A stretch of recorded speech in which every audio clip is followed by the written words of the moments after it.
possible. So if you guys have questions as we go, and we're going to make this really short, because after this we're going to call up another group of moms and ask them questions. I like asking questions more than answering them. So that's what we're going to try and do.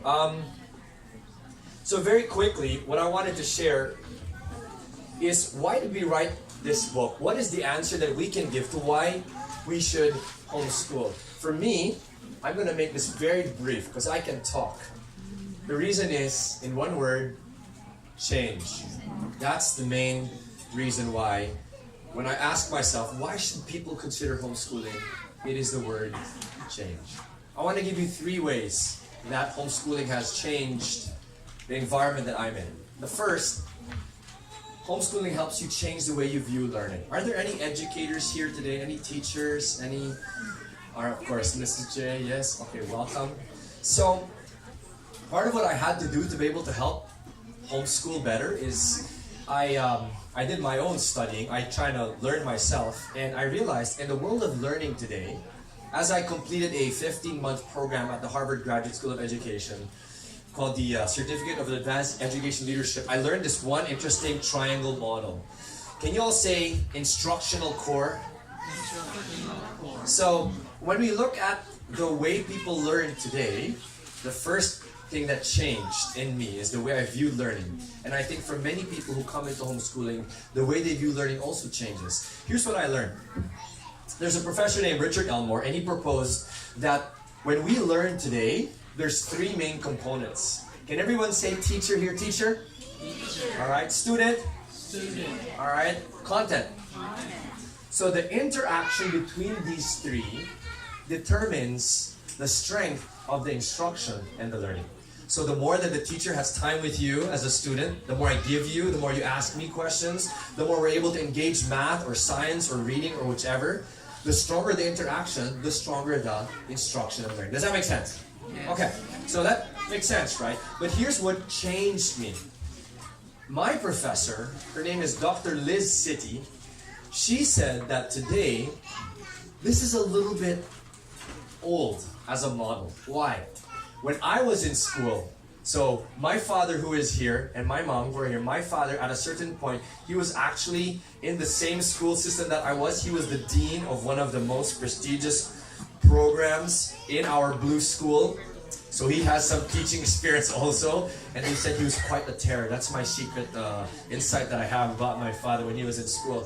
So in that generation, when I was in school, that generation also, when they were back in school, teacher knows everything, or should. That's what they study for. Student receives everything.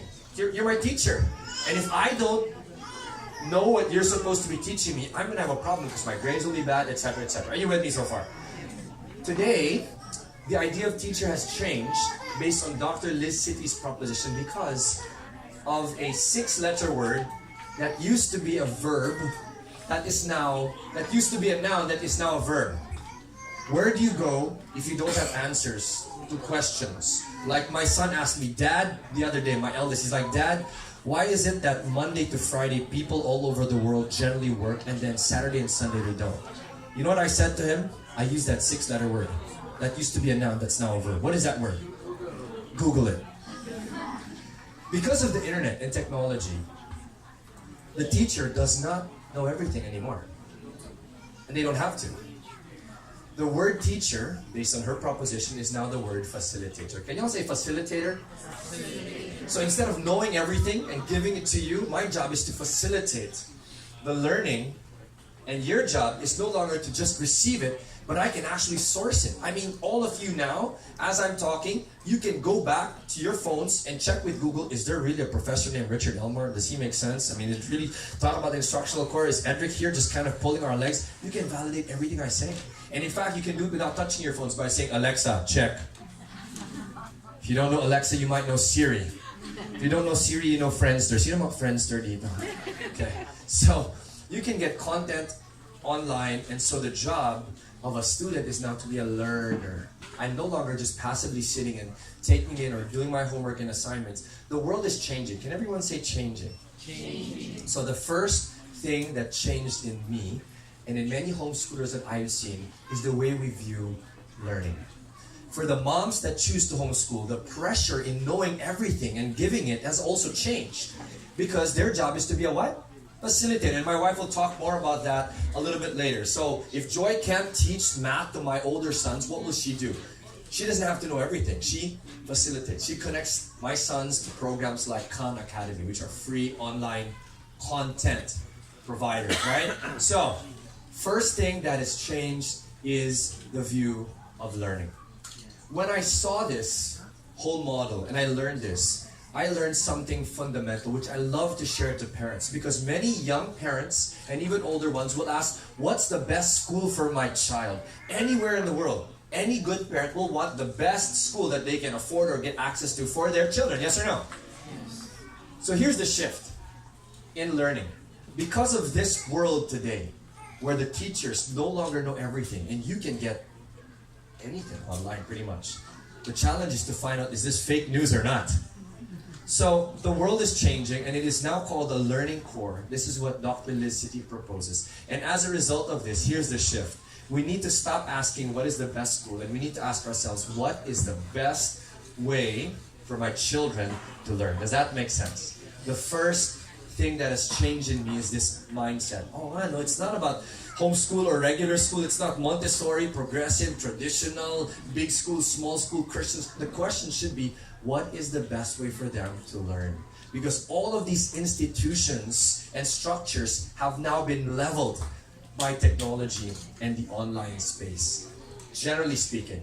So, as we shift, the question is now, so Edric, what is the best learning environment today? How can children learn best? There's another lady, her name is Dr. Deborah Bell, and this is what she said. In the research that has been put together today, there's 8 things. And I just want you to read it with me. I'm not going to go deep. Just read it with me and see if it resonates with you. Number 1, let's read this together. They believe, go ahead, their teacher and fellow students care about them. Number 2, they have opportunities to pursue their interests. Number 3, they can make choices and decisions about their learning. Number 4, they can observe other students who model what success looks like. So you're starting to ask yourself, is this what my child is going through? Number 5, they have a teacher who is available to provide feedback and encouragement. Number 6, all you?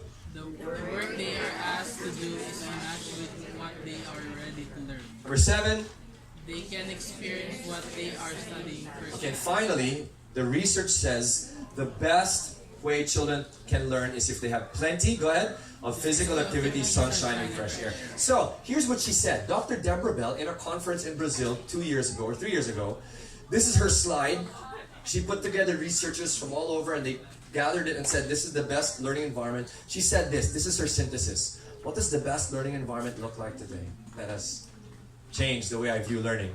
Here's what she said. If we could build a school from the ground up based on what research shows today about how children learn best, what will we be building?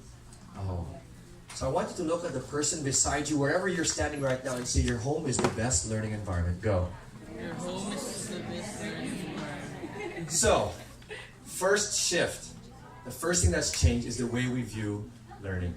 Could it be, possibly and arguably, that the best way to learn today and into the future is through our homes?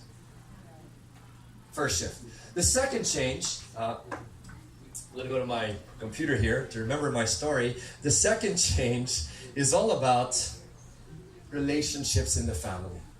So if I didn't homeschool, the kind of relationships I have with my 6 kids, I don't know if you know that we have 6 kids. I woke up the other day, I'm like, baby, what happened?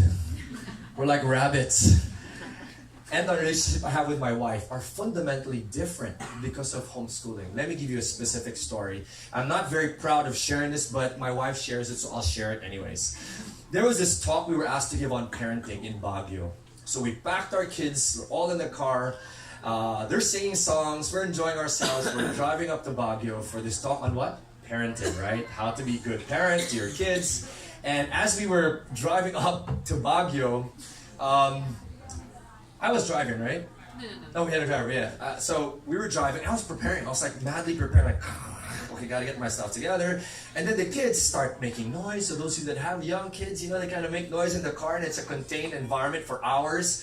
And then suddenly, someone farted. In Filipino, may ubutot. One of my kids passed gas, and I have very strong olfactories. I'm very sensitive to smell. Maybe it's a genetic thing from my parents. So I was like, who farted? It destroyed my chain of thought. I'm like, who farted? And my kids were like, and then my youngest daughter raised her hand. Farted, Daddy. So my youngest at that time, we only had 5 then. And then I said, okay kids, from now on, no farting. Ever. In the car. Sounds just irrational, right? Sounds irrational. It's like, no farting. They're like, and I said, quiet, because Daddy has to finish his talk. And the whole car ride was quiet. All the way up to Baguio. Checked in the hotel, quiet. We were about to give the talk on what? Parenting. So my wife is not talking to me, and you know when your wife is not talking to you, when she normally does, there's a problem. So she's like this. She's stewing. I know what she's thinking. She's thinking, you know, I can't believe he's doing this in the car ride before we give a parenting talk. And all the kids are now just, you know, uncomfortably quiet, and they're probably traumatized because my husband is so irrational about farting. And so she's thinking all these, I know they're thinking these things. And we're about to speak. It's like 15 minutes before I got my computer. We're now in the table beside the room where we're speaking, and the kids are gathered. They're eating their food.